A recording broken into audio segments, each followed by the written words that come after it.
नमस्कार साथियों, चुनाव काल देखना शुरू कर चुके हैं आप। इस वक्त हम बिहार में हैं। जैसा कि आप सभी जानते ही हैं, बिहार की राजनीति बहुत गर्मा गई है और चुनाव चल ही रहा है। जैसा कि तमाम राजनीतिक दल अपने अपने हिसाब से प्रयास में लगे हुए हैं किस तरफ अपने तरफ जनता का रुख कैसे मोड़ लिया जाए। इन्हीं सारे मुद्दों पर बातचीत करने के लिए हमारे साथ चार खास मेहमान हैं और तीन खास मेहमान हैं, एक तो मैं ही हूँ और ये सारे पत्रकार हैं। ये अभिषेक भैया हैं, जन पहरे मीडिया चलाते हैं, और ये शौर्य द्विवेदी जी हैं जो कि जनतंत्र भूषण देखते हैं, और ये सोनू चतुर्वेदी जी हैं जो कि जनतंत्र भूषण पे ही बिहार में चुनावी समीक्षा कर रहे हैं। बिहार में चुनावी यात्राएं भी ये लोग चला रहे हैं।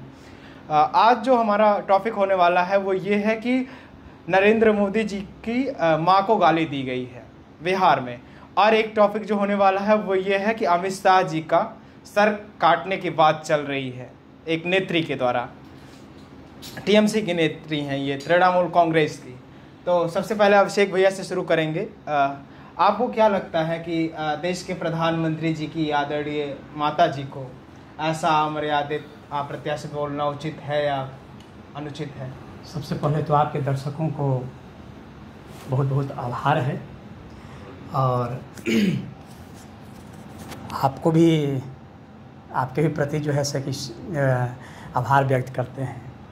देखिए, ये प्रधानमंत्री के लिए ही नहीं, संपूर्ण मानवीय जो व्यवस्था है और ख़ास करके भारत जैसे लोकतांत्रिक देश में यह अशोभनीय है, ये अनपार्लियामेंट्री है। चाहे वो कोई बोले, किसी के लिए बोला जाए, किसी का सर काट दिया जाए या काटने के लिए कहा जाए, किसी को गाली गलौज किया जाए, यह शोभनीय नहीं है, ये अनडेमोक्रेटिक है, अलोकतांत्रिक है और पार्लियामेंट्री है, ये कहीं से शोभनीय नहीं है। अगर संवैधानिक दृष्टिकोण से इसे देखा जाए तो असंवैधानिक है। संवैधानिक है, हमारा संविधान थोड़े अलाउ करता है कि किसी को आप गाली गलौज करिए। अभिव्यक्ति की आज़ादी तो देता है संविधान। वाक और अभिव्यक्ति की आज़ादी का मतलब ये नहीं होता है कि किसी के आस्था को ठेस पहुंचाइए, किसी के विश्वास को ठेस पहुंचाइए, कि हिंसा के जो है प्रवृत्ति अपनाइए। हिंसा विचार से भी होता है, भाषा की भी हिंसा होती है। तो ये हमारा संविधान अलाउ नहीं करता है, ये असंवैधानिक है, टोटली अनकॉन्स्टिट्यूशनल है। बिल्कुल। अब राहुल गांधी की वोटर अधिकार यात्रा सासाराम से चली और उसी यात्रा में ही प्रधानमंत्री जी की माता जी को गाली दी गई। तो शौर्य भैया, मैं आपसे जानना चाहता हूं कि क्या ये जो यात्रा थी और इसमें ये जो गाली का सीरीज चला, इस यात्रा इस गाली की सीरीज से पॉपुलर हुई या इसमें और भी कुछ जोड़ा जाए जिससे ये पॉपुलर हुई? सबसे पहले आपके दर्शकों का अभिवादन करता हूं और उसके बाद जहां तक मेरा मानना है कि आप किसी भी दल से हैं, आपको ये अधिकार नहीं होता है कि आप किसी की व्यक्तिगत टिप्पणी करेंगे, खासतौर पे उनकी माँ को गाली देंगे, ठीक है, जो कि हैं भी नहीं, गोलोकवासी हो चुकी हैं। और ख़ासतौर पे जो प्रधानमंत्री होता है, मेरा मानना है कि वो किसी दल का नहीं होता है, वो देश का प्रधानमंत्री है। तो अगर वो उस पद पे बैठे हैं तो हमें उनका तो सम्मान करना चाहिए। और ख़ासतौर पे आप व्यक्तिगत उनकी माँ पे जाएंगे और उनके बहन को गाली देंगे, तो ये सारी चीज़ें जो है अमर्यादित है। ये किसी भी नेता और किसी भी दल को ये शोभा नहीं देता है। और मेरा मानना है कि जिन लोगों ने गालियां दी हैं स्टेज से, वहाँ पे जो उनके राष्ट्रीय अध्यक्ष हैं या फिर उनके जो नेता हैं, उनको भी इस पे विरोध जताना चाहिए और ऐसे लोगों के खिलाफ कार्रवाई करना चाहिए और उनको पार्टी से निष्कासित करना चाहिए। वो अगर सदस्य हैं तो उनको बाहर करना चाहिए। ये मतलब आप किसी भी व्यक्ति की माँ बहन को गाली नहीं दे सकते हैं। तो इस पे जितने भी नेता हैं, किसी भी दल के हैं, तो उनको बहुत ध्यान देने की आवश्यकता है कि आप कुछ भी कहने से पहले या फिर आपके कार्यकर्ता कम से कम आपके हिसाब से आपके मुट्ठी में रहें, आपके अकॉर्डिंग काम करें। ऐसा नहीं है कि कार्यकर्ता गुंडागर्दी करें, कुछ भी अनाप शनाप बकें, तो उसका जो भी श्रेय जाएगा आप ही को जाएगा। तो उसका जवाबदेही किसको देना पड़ेगा? आपको ही देना पड़ेगा। मोहम्मद रिजवी जिन्होंने ये कहा था, उन्होंने तो ये बात वापस ले ली, माफ़ी मांग ली। लेकिन क्या ये सिर्फ माफ़ी से काम चल जाएगा? मतलब किसी की माँ को गाली देना, उसके बाद माफ़ी मांग लेना, ये बहुत है? यह विषय ही बेहद दुर्भाग्यपूर्ण है कि हम लोग डिबेट कर रहे हैं, हम लोग बात कर रहे हैं कि कौन किसको गाली दिया। भाषाई स्तर पर आए तो इस शताब्दी से पूर्व शताब्दी से ही ऐसा चल रहा है। और भाषा की जो गिरावट हम लोगों को देखने को मिल रहा है देश स्तर पर, पिछले कई एक उदाहरण आप लोग खंगाल करके देख सकते हैं कि भाषा की गिरावट भारतीय लोकतंत्र की मर्यादा को तार तार कर रहा है। रही बात राहुल गांधी की, तो एक बड़े नेता हैं और लीडर ऑफ अपोजिशन हैं, बावजूद इसके कि देश के प्रधानमंत्री के ऊपर, मां के ऊपर बेहद ओछी और अभद्र टिप्पणी और गाली का प्रयोग किया गया, उसके बावजूद इनके तरफ से कोई कमेंट ना आना, कोई प्रतिक्रिया ना आना, यह दर्शाता है मानसिकता कि आप देश की राजनीति को अराजकता और गर्त में ले जाना चाहते हैं। अभिषेक भैया, मैं आपसे जानना चाहता हूं कि पटना और बेगूसराय में, दिल्ली में कई जगहों पर धरना प्रदर्शन चल रहा है बीजेपी के खिलाफ। बीजेपी को कई लोग, बीजेपी के कई लोग कांग्रेस के कार्यकर्ताओं से भिड़ गए हैं, लाठी डंडा चल रहा है, ठोक रहे हैं एक दूसरे का, फोड़ दे रहे हैं एक दूसरे को, कार्यालय तोड़ दे रहे हैं, गाड़ियां फूंक रहे हैं एक दूसरे की। क्या आपको लगता है ये भी उचित है? देखिए गौरव जी, हमने पहले ही कहा कि लोकतांत्रिक देश में, लोकतांत्रिक व्यवस्था में विचारों का विरोध हो सकता है, मुद्दों का विरोध हो सकता है, लेकिन लोकतांत्रिक व्यवस्था में किसी भी प्रकार की हिंसा का कोई स्थान नहीं होना चाहिए, चाहे वह किसी भी दल की तरफ से क्यों न हो। हाँ, अगर ऐसा हो रहा है तो यह लोकतंत्र के लिए, देश के लिए, प्रदेश के लिए और मानवीय मूल्यों के लिए यह बहुत ही चिंताजनक विषय है।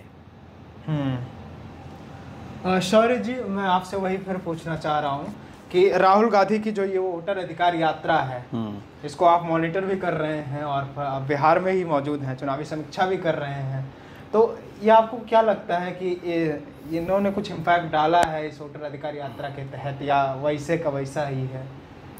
मेरा मानना है कि जैसे हम लोग बिहार भ्रमण कर रहे हैं, हम लोग भी लोगों से बात कर रहे हैं, लोगों के बीच, तो राहुल गांधी की जो ये वोटर अधिकार यात्रा है, मैं कई लोगों से कल पब्लिक ओपिनियन ले रहा था, तो मैं पूछा, तो उनका कहना है कि राहुल गांधी जी जो हैं, देखिए युवराज हैं, ठीक है, अभी ये जब तक चुनाव है तब तक यहाँ पे आए हैं, यहाँ पे दिख रहे हैं, उसके बाद इनको दिल्ली रहना है, तो मुझे नहीं लगता कि राहुल गांधी जी कनेक्ट कर पा रहे हैं लोगों को, क्योंकि लोग कनेक्ट नहीं हो पा रहे हैं यहाँ पे। अच्छा, राहुल, कांग्रेस की स्थिति ये है कि वो आरजेडी की यहाँ पे पूंछ बन के रह गई है।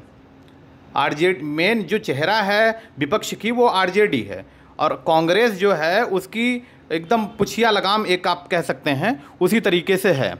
तो यहाँ पे मेरा मानना है कि जो भी है आरजेडी है, कांग्रेस राहुल गांधी जी या फिर प्रियंका जी कितना भी वोटर अधिकार यात्रा कर लें, यहाँ पे मुझे लगता है कि ये 16 दिवसीय यात्रा थी, 16 दिन की नहीं बल्कि 16 महीने भी कर लेंगे, तब भी बिहार में कनेक्ट करना लोगों को बड़ा मुश्किल लग रहा है। जहाँ तक मैंने पब्लिक ओपिनियन लिया, लोगों से बातें की, वहाँ तक मुझे समझ में आ रहा है।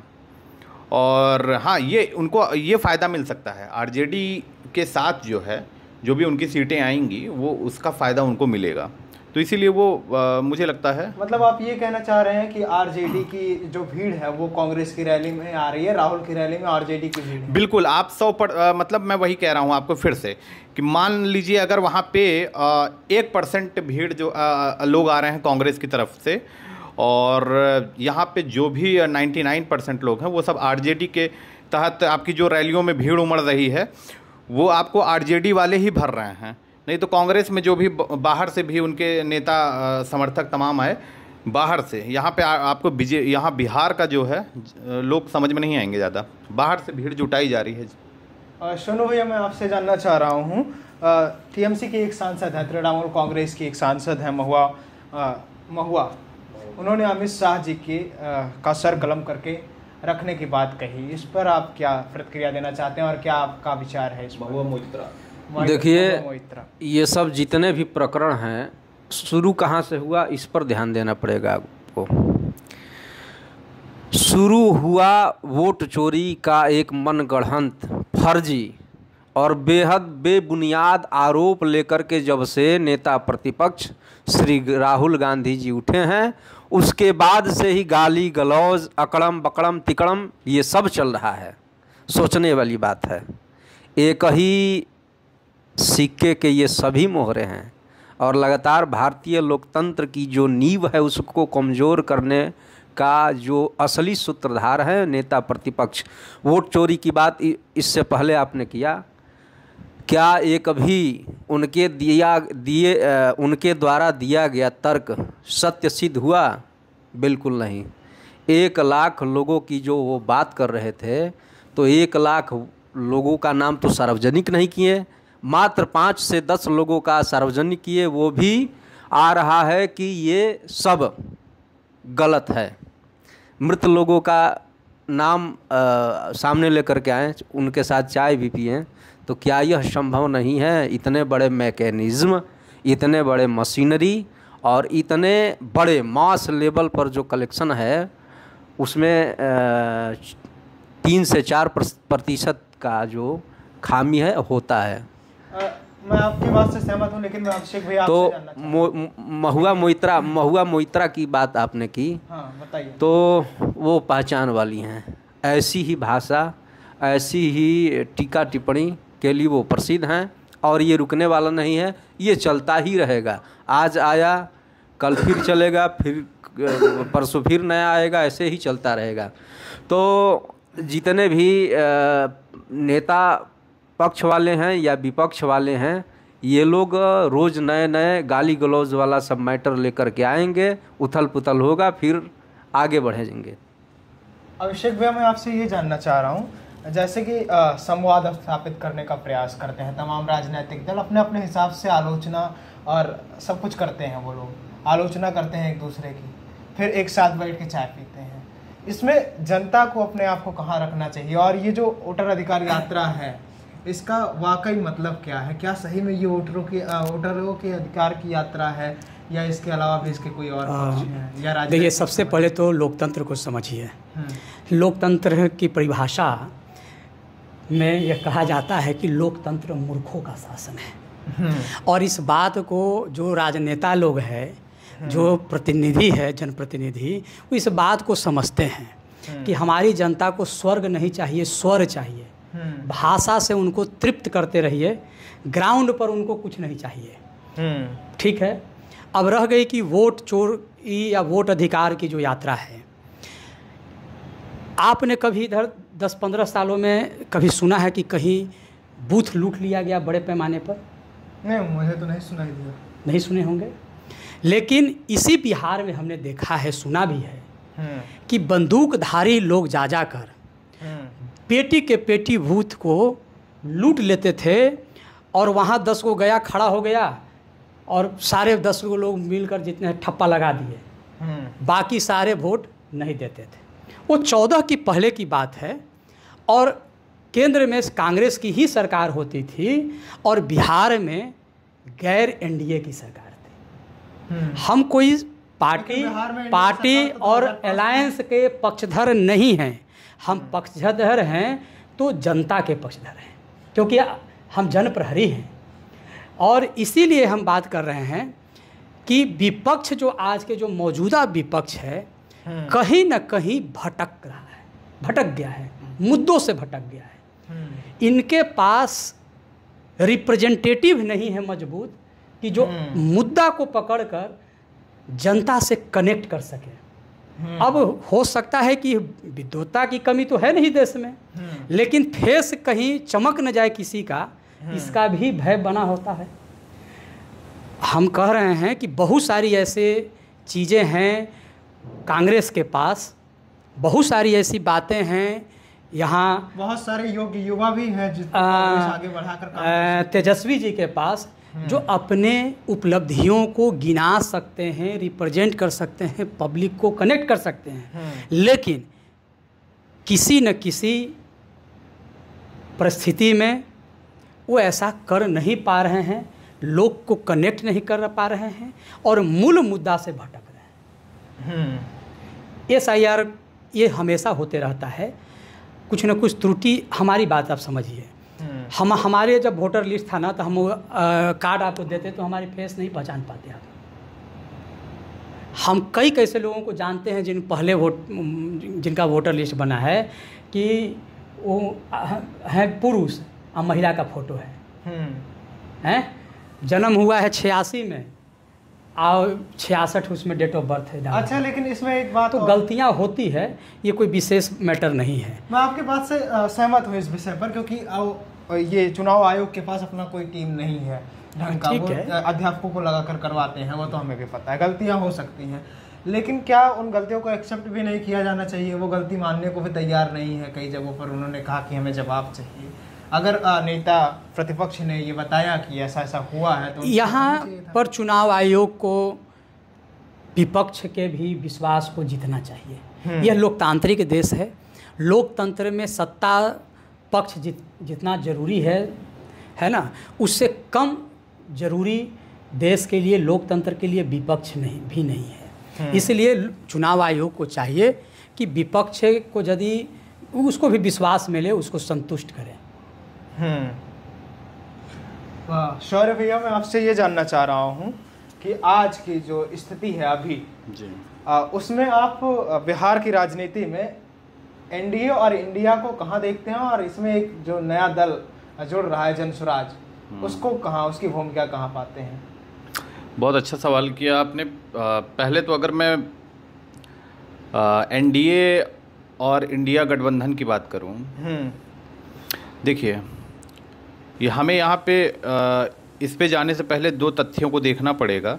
जहाँ पे हम एनडीए की बात करते हैं, तो फिर से मैं वही कह रहा हूँ कि जब मैं पब्लिक ओपिनियन लेता हूँ तो वहाँ से जो चीज़ें निकल करके आती हैं, जैसे कि एनडीए में यहाँ पे जो अगर देखा जाता है बिहार में, तो वो नीतीश जी के नाम पे ही क्या कहते हैं चुनाव लड़ा जाता है।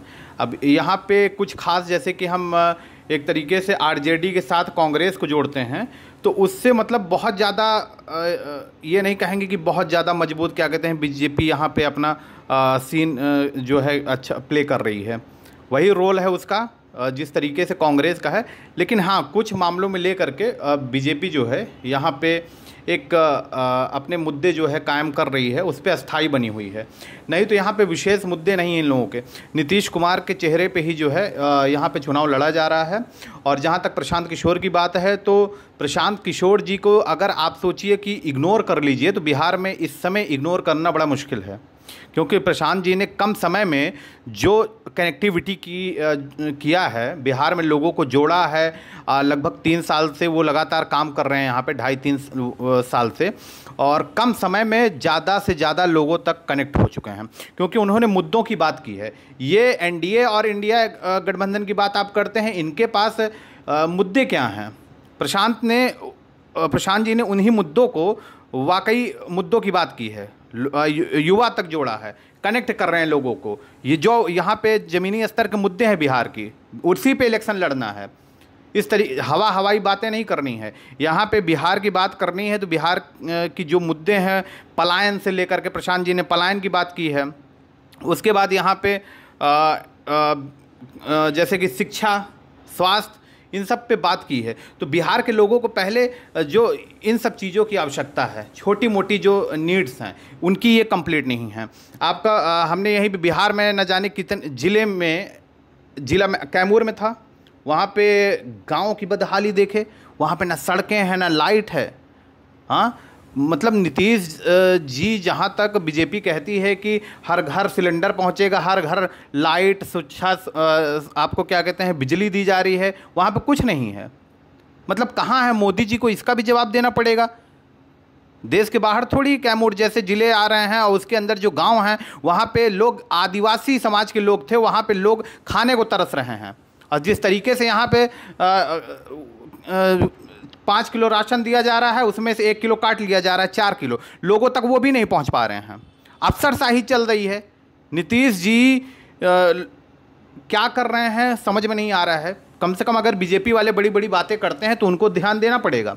बिहार के हर गांव में ध्यान देना पड़ेगा, जहां पे लोग खाए बिना तरस रहे हैं, बिजली की व्यवस्था नहीं है, जल की व्यवस्था नहीं है, और उसके बाद सड़क की व्यवस्था नहीं है कि वो कैसे जाएं। अगर हॉस्पिटल मतलब किसी महिला को अगर अचानक से कोई मान लीजिए प्रसव की ही समस्या आ गई आजकल तौर पे, तो उसको जाते जाते तो उसकी जान निकल जाएगी, हॉस्पिटल पहुंचते पहुंचते मर जाएगा व्यक्ति। ये स्थिति है बिहार में।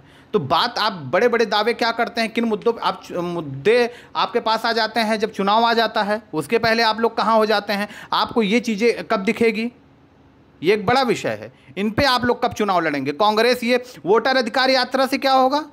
मुद्दे की बात करिए, बिहार के लोगों के लिए बात करिए, वोटर अधिकार यात्रा से क्या होगा? तो प्रशांत जी ने मुद्दों को पकड़ा है, तो मुझे लगता है कि उनको इग्नोर करना ये सबसे बड़ी बेवकूफ़ी होगी यहाँ के लोगों को।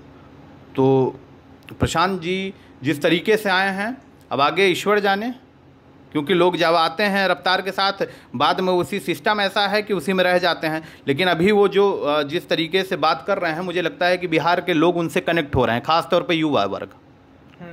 सोनू भैया, मैं आपसे ये जानना चाह रहा हूँ, ये कह रहे हैं कि प्रशांत किशोर जी बहुत बड़े फैक्टर साबित हो सकते हैं बिहार चुनाव में।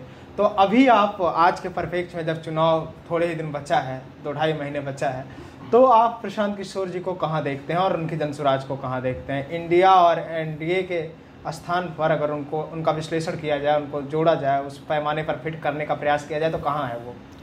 देखिए गौरव जी, प्रशांत किशोर जी खतरों के खिलाड़ी रहे हैं। 2010 से मैं उनको लगभग वॉच कर रहा हूँ। 2012 के चुनाव में मोदी जी का कैंपेन संभाले थे, गुजरात विधानसभा का 2014 में भी संभाले।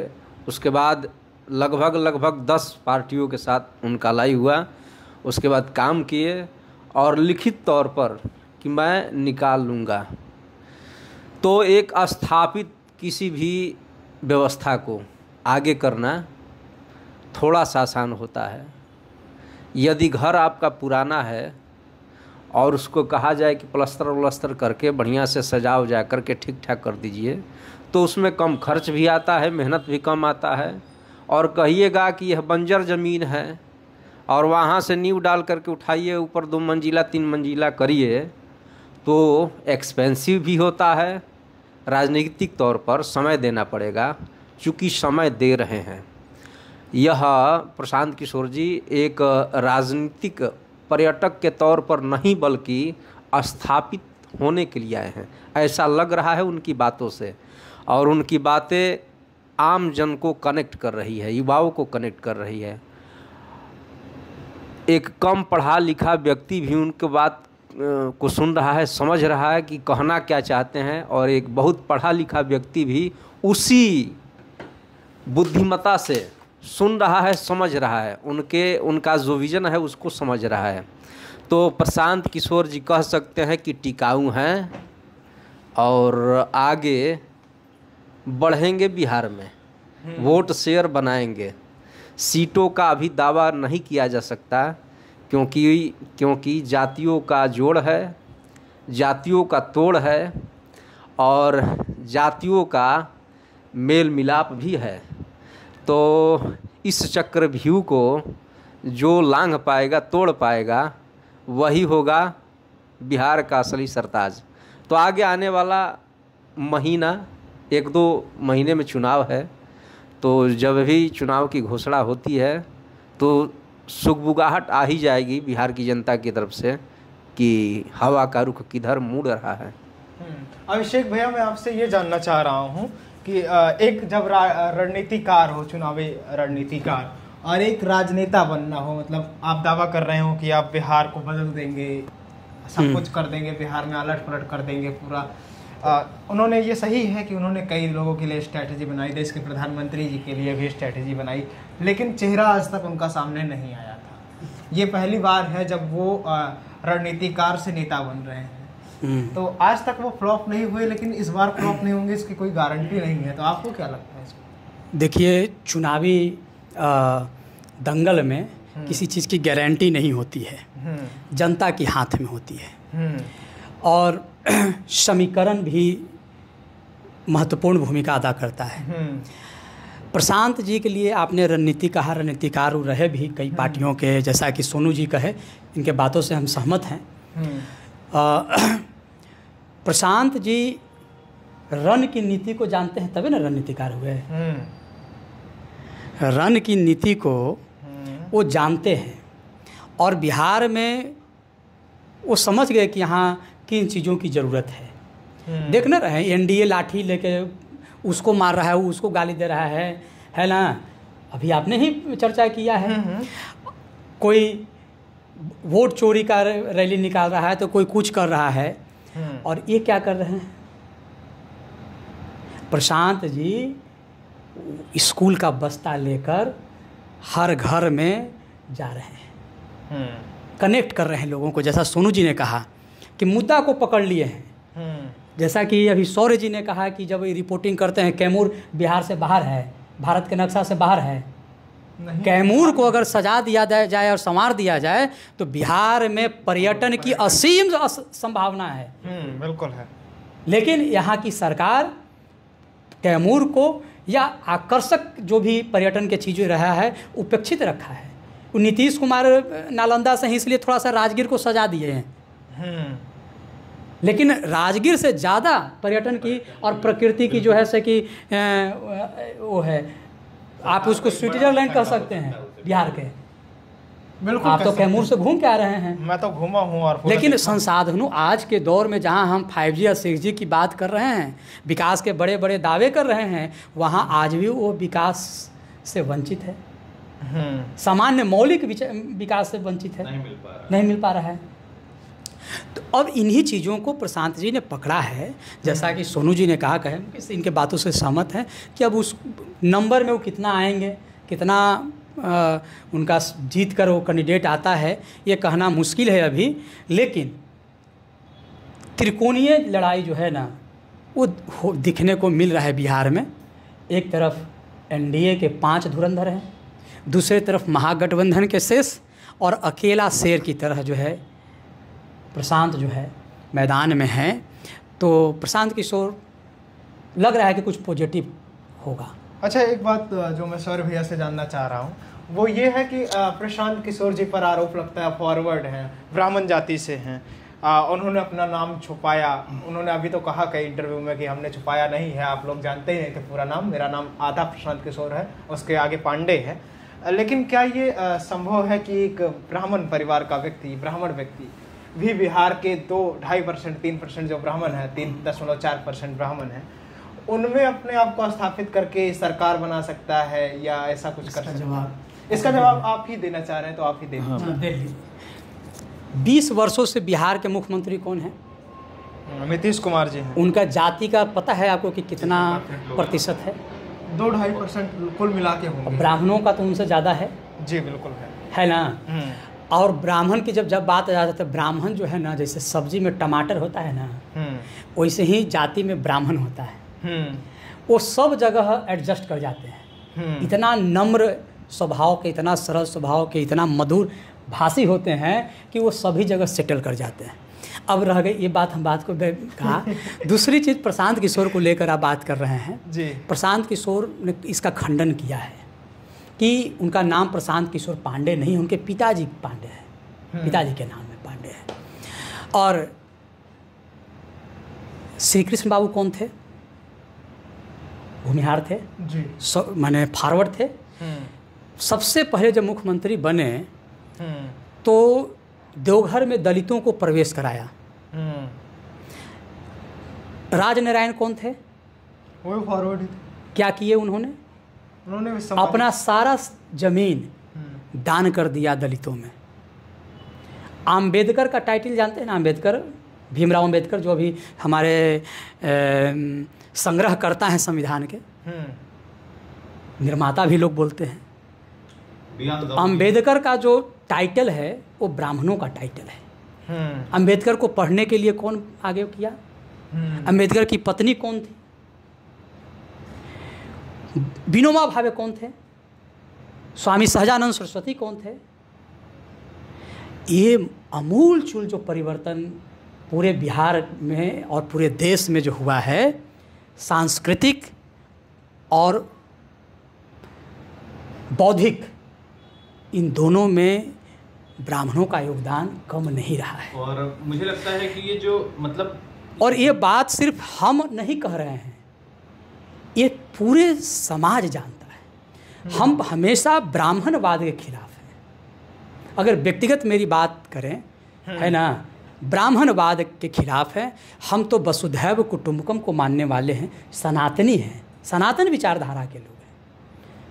तो हम नहीं समझते हैं कि प्रशांत किशोर का पांडे होना, ब्राह्मण होना कोई बहुत बड़ा बाधा है उनके लिए इस चुनाव में या राजनीति में। इसको हम नहीं समझते, कोई बाधा नहीं है। सॉरी, जो कुछ कहना चाहिए। और ये भी आप उन्हीं के द्वारा सुन रहे होंगे जिन प्रशांत जी के आने से जिनके खलबलाहट मच गई है, जिनकी राजनीति में उनको लग रहा है कि क्या हो सकता है, जिनको डर लग रहा है, वो लोग ही ऐसी जो एक मतलब कि माहौल बना रहे हैं ना, जनता की आंखों में ऐसा पट्टी बांध देना चाहते हैं, ऐसा रूमर फैला देना चाहते हैं जातिवाद के नाम पर कि बिहार को ये लोग धरातल पे ले जाके मानेंगे। स्थिति ये है। प्रशांत जी आज तक आप तमाम जितने भी क्या कहते हैं दल वाले हैं, जाति के नाम पे इस तरीके से बांटे हुए हैं, जहां पे देखो वो जाति जाति करके उनको वोट लेना है। आप इतने साल से बस बिहार को जाति के नाम पे बांट रखा है। प्रशांत जी जब से आए हैं उन्होंने आज तक किसी भी मंच से जाति की बात नहीं की, किसी भी मंच से। हिंदू मुस्लिम जितने भी लोग जुड़े हैं किसी भी कास्ट के, आज तक उस व्यक्ति ने जाति की बात नहीं की, क्योंकि शिक्षा की बात की, मुद्दों की बात की। इन लोग के पास, जिसके पास मुद्दा नहीं रहेगा वो जातिवाद फैलाएंगे, जातिवाद की बात करेंगे। जिसकी नज़र में पूरा बिहार एक है, बिहार को एक नज़रिए से देखना है कि बिहार की हमें सेवा करनी है, बिहार का हर व्यक्ति जो है वो उसको उस ज़रूरत को हम पहुंचाएंगे उस तक। यहाँ पे ये नहीं देखा जा रहा है उन्हें जाति के नाम पे डिवाइड किया जा रहा है, उनको मतभेद उनके मन में पैदा किया जा रहा है, मनभेद हो जा रहा है। तो जाति के नाम पे इस तरीके की चीज़ें करना, ये नेताओं को छोड़ना पड़ेगा। आप मुद्दों पे चुनाव लड़िए, आप आइए, आप बेरोजगारी दूर कीजिए, उस पर चुनाव लड़िए, शिक्षा पे चुनाव लड़िए, स्वास्थ्य पे चुनाव लड़िए। आप लोग जाति जाति करके बिहार को कब तक धरातल में घुसेड़ देंगे? ये यहाँ के ये बहुत दुखद है। अब प्रशांत जी की बात करें तो जब से प्रशांत जी ने आया है उनका कोई भी, मुझे लगता है कोई भी इस तरीके की बयानबाजी उन्होंने नहीं की है, ना किसी मंच से जाति को लेकर के। और किसी की हिम्मत नहीं है कि वो जाति से रिलेटेड एक दो ऐसे प्रकरण आए, मतलब एक दो लोग। तो मैंने कहा कि आप तो प्रशांत जी तो क्या कहते हैं पांडे हैं। अच्छा, लोगों को कहा जा रहा है कि प्रशांत जी अगड़े हैं, ब्राह्मण समाज से आते हैं, हाँ वो ये कर देंगे वो कर देंगे। भाई आप ऐसे कैसे क्यों बोल सकते हैं आप किसी को? हर जो लड़का बिहार का, जो युवा पलायन नहीं करना चाह रहा है, उसको शिक्षा लेनी है, ग्रहण करनी है, बिहार के लिए कुछ करना है, तो वो प्रशांत किशोर के साथ होगा। जब बात आ गई तो हम भी थोड़ा सा चर्चा कर लेते हैं। बताइए कि जाति की, देखिए एक गायक से हमारी बातचीत हो रही थी, बड़ा अश्लील गाता था जी। तो हमने उससे पूछा कि आप इतना अश्लील क्यों गाते हो, नाम लेना अच्छा नहीं है किसी का। बिल्कुल। तो उसने कहा कि हम 100 गाना बड़ा भजन वाला गाए, और वो अपना दिखाया चैनल पे। कहा कि देखिए ना, ये 200 400 500 व्यू आ रहा है। जहिया से अश्लील गाना शुरू किए हैं ना, तहिया से तो हमारी चलती हो गई है। यही स्थिति है बिहार की जनता में भी। आप एक सामाजिक समन्वय की बात करिए ना, आपको कोई नहीं पूछेगा। आप एक जाति के उठाइए झंडा, आप हीरो हो जाइएगा, लोग हीरो बना देंगे। गलत चीज़ों का प्रचार प्रसार जल्दी होता है। अमित शाह को मुड़ी काटने की बात कह दिया, चर्चा करना नहीं था, वो अगला बार से कहता ही नहीं, उसके लिए यही सजा थी। वो तो चर्चा में रहने के लिए कुछ इस तरह की बातें बोल देता है कोई, वो चाह रहा है कि हमको इसके चर्चा में रहना है। तो जाति, जो जातीयता है ना, वो हमारे लिए, बिहार के लोग भी उसके लिए दोषी है, या किसी भी प्रदेश के लोग भी इसके लिए दोषी है। और सिर्फ बिहार में जातीयता नहीं है, सब जगह है, वो तो सब जगह है, अलग अलग तरीके से। शिक्षा को लेकर अगर बात करें तो हमारी जो शिक्षा हुई है वो लालू जी के शासनकाल में शिक्षा हुई है। जो प्राथमिक, जो हम विद्यालय में पढ़े हैं, लालू जी के। ये बात सही है कि लालू जी के बारे में कहा जाता है कि भाई चरवाहा विद्यालय खोल रहे थे। लेकिन आज महाविद्यालय जो लोग खोल रहे हैं उनके यहाँ भी वैसी शिक्षा नहीं है जो चरवाहा विद्यालय के दौर में था। ठीक है, परसेप्शन गढ़ा गया लालू जी के लिए, लेकिन लालू जी के समय जो विद्यालय में शिक्षक थे, जो पढ़ाई थी, आज गवर्नमेंट स्कूल में पढ़ाई वैसी पढ़ाई नहीं है। वैसी नहीं, महाविद्यालयों में नहीं, शिक्षक का अभाव है, शिक्षकों का अभाव है। पटना यूनिवर्सिटी का हालत देख लीजिए, जो बिहार का टॉप जो है से कि यूनिवर्सिटी होता था, आज वहाँ शिक्षक नहीं है, पढ़ने वाला बच्चा भी उसी तरह का है। तो शिक्षा का स्तर नीतीश की सरकार में जरूर गिरा है। साक्षर लोग हुए हैं, साक्षर हुए हैं, मतलब कि आंकड़ा बढ़ा है, लोग मैट्रिकुलेशन बहुत ज़्यादा किए, ये सब किए हैं, पढ़े हैं, लेकिन गुणवत्तापूर्ण शिक्षा का अभाव रहा है। सोनू भैया, मैं आपसे ये जानना चाह रहा हूँ, जैसे फॉरवर्ड जो वोटर्स हैं, यानी कि ब्राह्मण, क्षत्रिय, कायस्थ और भूमिहार, ये भाजपा के पिछलग्गू माने जाते हैं। इंडिया अलायंस का बेस वोटर जो है आरजेडी का, खास करके मुस्लिम और यादवों की एक बड़ी संख्या यहाँ पर है बिहार में, लगभग 15-16%। मुसलमानों की एक बड़ी संख्या है, लगभग 30% हो जाएंगे मामला मिला के। तो ये वोटर्स को कुल मिला के जो 50-60% हो रहे हैं, इनके अलावा प्रशांत जी ऐसा क्या करेंगे जो खींच लेंगे लोगों को, और इन्हीं वोटरों पर उनका टारगेट भी है, फॉरवर्ड पे उनका टारगेट है और मुस्लिमों पर उनका टारगेट है। तो आपको क्या लगता है, कुछ कर पाएंगे इसमें, सेध लगा पाएंगे? देखिए, प्यार और जंग में सब कुछ होता है जायज, यह सुनने जी को मिलता होगा आपको। बिल्कुल। आप अपने घर में पाते होंगे कटैची में सलाई रिंच होता है, पेचकस होता है, टूल्स होता है, कई प्रकार के हथियार होते हैं प्रयोग करने के लिए जी। वह कब काम आता है? जब उसकी आवश्यकता होती है तब। तो बात समझने की यह है कि आप उस कैरेक्टर में न ढलें। जैसे कि मान लीजिए किसी भी तरीके से आप यदि सत्ता हासिल कर रहे हैं तो उसके बाद उसी कैरेक्टर में रहना, मतलब राजधर्म का पालन होना चाहिए। रही बात इस बात की कि फॉरवर्ड वोटर, मुस्लिम वोटर, यादव वोटर, तो एक हवा बनाई जाती है, परसेप्शन बनाई जाती है। परसेप्शन में प्रयास किया जाता है अपने ओर हवा के रुख को मोड़ने के लिए। प्रशांत जी चेहरा बढ़िया है, अनुभवी हैं, और अनुभवी के साथ साथ युवा और प्लस बिहारियत और प्लस जो उनका बुजुर्गों के साथ तालमेल वाली बात है वह काफ़ी अट्रैक्टिव है। तो संभावना दर्शाई जा सकती है कि हर जाति वर्ग में अपना सेंध लगा पाएंगे। नुकसान वो न केवल भाजपा का ही, एनडीए का ही, बल्कि आरजेडी का भी कर देंगे। मुस्लिम वोटर को वो अपने ओर लोभित कर रहे हैं। एक दो सवाल और लेंगे।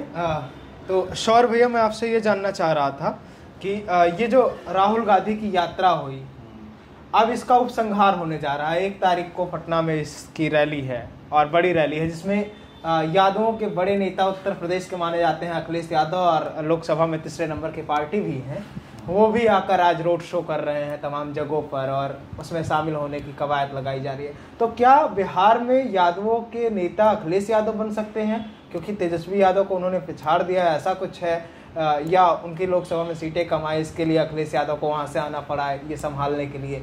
क्या लगता है आपको, राहुल गांधी ने बुलाया या तेजस्वी यादव ने बुलाया, किन्होंने बुलाया इनको? अखिलेश यादव की यहाँ एंट्री किस बात को दर्शाती है? देखिए, जहाँ तक है अखिलेश यादव आए हैं, और उसके बाद स्टालिन वगैरह की भी चर्चा हुई है तमाम, तो वो ठीक है, क्योंकि इनका एक इंडिया गठबंधन है, तो वो हर दल के हर जो भी उनके राष्ट्रीय अध्यक्ष हैं, नेता हैं, वो बुला रहे हैं इलेक्शन के लिए, क्योंकि ये कोई यही नहीं कर रहे हैं। आरजेडी, कांग्रेस नहीं कर रही, बीजेपी भी करती है। अभी जेडीयू जब रैली करेगी, मुझे लगता है तमाम जो भी, तो बीजेपी के तमाम नेता आएंगे, उनके जितने भी, हो सकता है मोदी जी भी जब आएंगे यहाँ पे। वैसे भी मोदी जी यहाँ पे 6 बार आ चुके हैं, 6-7 बार। बड़े बड़े वादे किए हैं मोदी जी, लेकिन उन वादों पे कितने खरे उतरे हैं ये तो बिहार की जनता ही बताएगी। और उसके बाद जब मैं बात कर रहा था वो जातिवाद को लेकर के, तो एक बात ये भी है कि हमें जिस तरीके से बिहार में जातिवाद ख़त्म करना है, इससे उठ करके अगर आपको एक आगे की ओर ले जाना है बिहार को, एक अच्छा बिहार आप देखना चाहते हैं, उसी तरीके से आपको जातिवाद समाप्त करके एक अच्छे नेता का चयन करना होगा, पहली बात। दूसरी बात है कि हमें देश में भी ये जो धर्म के नाम पे बांटा जा रहा है, हिंदू मुस्लिम करके, इस पे भी बहुत ध्यान देने की आवश्यकता है। आप धर्म के नाम पे कब तक बटेंगे? जो कहते हैं अगुआ बीजेपी की तरफ जाएगा, तो अगुआ इतना मूर्ख हो गया है क्या, उसको कुछ दिखता नहीं है कि वो बस बीजेपी को अंधा होकर के वोट करेगा? हमें बात करना पड़ेगा, सरकार से आंखें मिला करके हम बात करेंगे। उनके धर्म के नाम पे, जाति के नाम पे बांटना बंद कर दीजिए, विकास की ओर ले जाइए, मुद्दों पे काम करिए, एक अच्छा देश बनाने का काम करिए, एक अच्छा प्रदेश बनाने का काम करिए, ना कि जातिवाद में और राष्ट्र धर्म के नाम पे आप बांटने का काम करिए।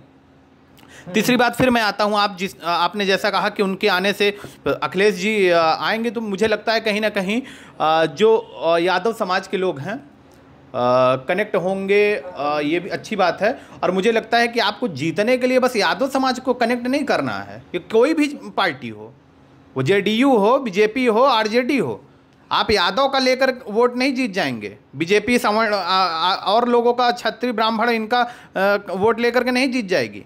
जब तक हम हर एक वर्ग से नहीं जुड़ेंगे, हर एक जाति से नहीं जुड़ेंगे, सही तालमेल नहीं बैठाएंगे, उनके हक की बात नहीं करेंगे, मुद्दों की बात नहीं करेंगे, तब तक हम आगे नहीं जा सकते हैं।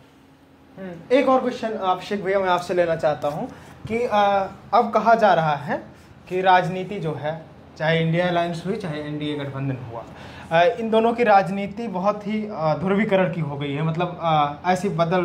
तो अगर इंडिया के डर से एनडीए को और एनडीए के डर से इंडिया को, इसके बीच विकल्प क्या मिल रहा है? मतलब कुछ लोग नाराज हैं बीजेपी से, ये दोनों के बीच का विकल्प प्रशांत किशोर मिल गया बिहार को। इसी का तो प्रशांत किशोर, प्रशांत किशोर का कोई बैकग्राउंड पॉलिटिकल नहीं है, कोई ये नहीं है कि विरासत लेकर आए हैं राजनीतिक। उनको इसी का फायदा मिल रहा है कि जब बिहार के कुछ ऐसे वोटर्स थे जो लालू के डर से उनको वोट करते थे, और कुछ ऐसा भी लोग वोटर्स थे जो उनके डर से लालू को वोट करते थे, इसी के बीच का विकल्प जो है, रास्ता बिहार के लोगों को प्रशांत किशोर के रूप में, जन स्वराज के रूप में मिल गया है। अब आइए विषय मुद्दा के। एक दौर था जिसकी राजनीति लालू जी ने किया और 10 वर्षों तक किया, 90 का दौर। उस समय सामाजिक न्याय की बात हो रही थी, छुआछूत का भावना ज़्यादा था, है ना, मजदूर और किसान के बीच में तनावपूर्ण स्थिति थी, ब्राह्मणवाद और जो है गैर ब्राह्मणवाद के बीच में तनाव देखा जा रहा था। इसी का फ़ायदा लालू जी ने लिया, बहुसंख्यकों को आवाज़ दिया, है ना, और उनका सहानुभूति अपने तरफ लेकर 10 वर्षों तक शासन किया, राजनीति में रहे, और अभी तक उनका फल मिल रहा है। उसी दौर का कमाया हुआ कमाई आज तेजस्वी खा रहे हैं। उसी सामाजिक न्याय की लड़ाई को उन्होंने लड़ा, उसका पुरोधा बना, तो आज तेजस्वी उसके कमाई खा रहे हैं।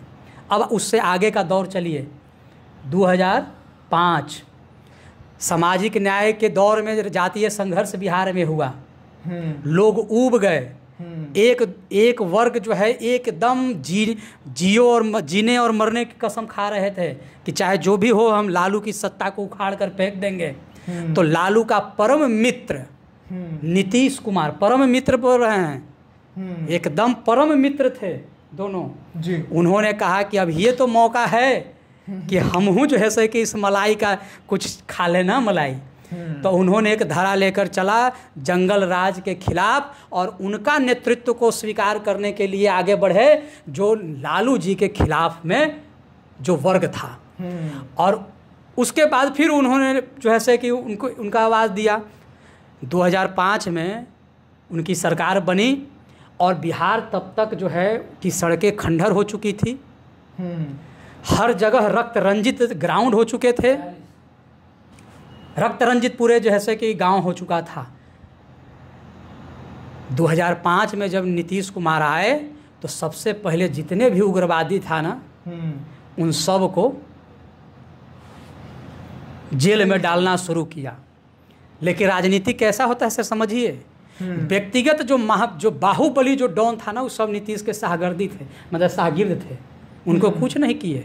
नाम लेंगे तो अच्छा बात नहीं है, है ना। जितना बड़का बड़का बाहुबली डॉन था ना, वो सब नीतीश कुमार के साथ है। नीतीश कुमार ऐसे प्रणाम करते थे उनको, बड़ी सोशल मीडिया पर आता है, ऐसे हैट लगाए हुए हैं बाहुबली, और नीतीश कुमार ऐसे दुबके हुए मुख्यमंत्री ऐसे। लेकिन जो राजनीतिक समीकरण है, और जहाँ तक हम समझना चाह रहे थे उतना हम समझ पाए हैं, और ये 4 लोगों ने हमें ये बताया कि किस हिसाब की राजनीति बिहार की है। आगे हम ये चर्चा जारी रखेंगे, और हम शराबबंदी जो बिहार में लागू है और शराब लोगों को मिल रही है, इस पर एक गहन चर्चा करेंगे, एक विस्तृत चर्चा करेंगे। आप नेटवर्क भारत के इस काल मंच के साथ जुड़े रहिए और चुनाव काल देखते रहिए। धन्यवाद आपका।